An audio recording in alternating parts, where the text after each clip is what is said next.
Let's go to Adelaide and catch up with Australia's longest-serving Foreign Minister, the former Foreign Minister Alexander Downer. Thanks for joining us, Alexander. I know we've spoken about the build-up against Iran for a long while, but when countries like Australia start moving diplomatic families out of the region, surely it tells us that we've been given some sort of indication that there could be some sort of action soon.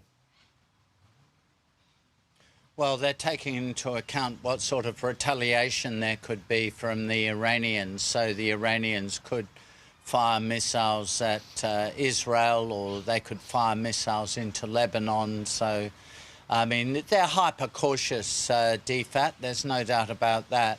And I don't want to see the diplomats themselves being evacuated. I understand the families would like to leave. If they want to leave, that should be facilitated.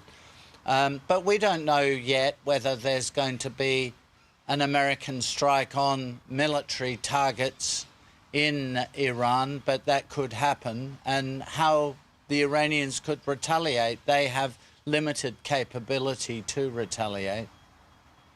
Now, I want to ask you about a major anniversary that comes around this Monday. It's 30 years since this moment in history. And I want to say that the government that I will lead will be a government not only for the people who voted for us, but also for the people who voted against us.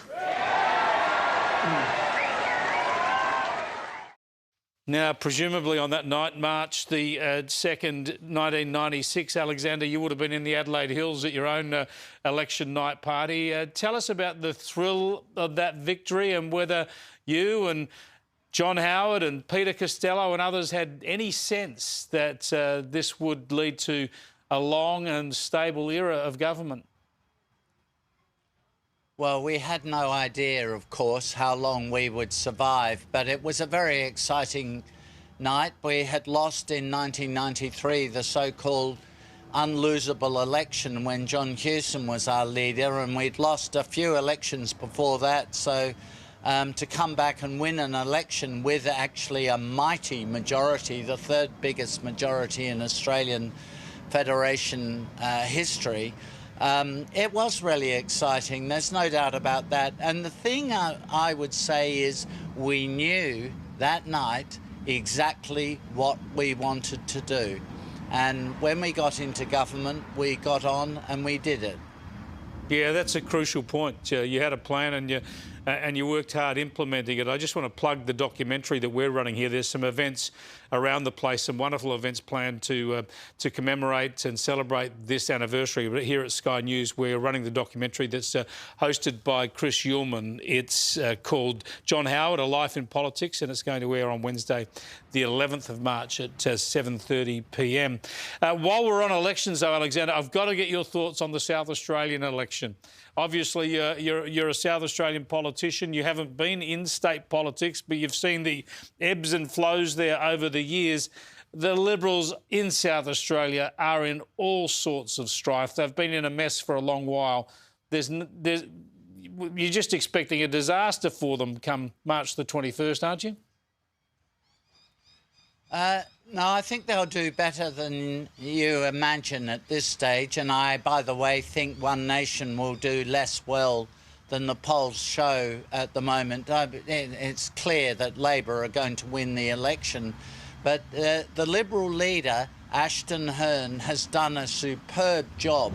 And I wouldn't, I'd mince my words otherwise. If she wasn't very good, I wouldn't criticise her, but I would be cautious in what I said. But actually, she's been extremely good, and in these circumstances, she's also been very brave. So I think,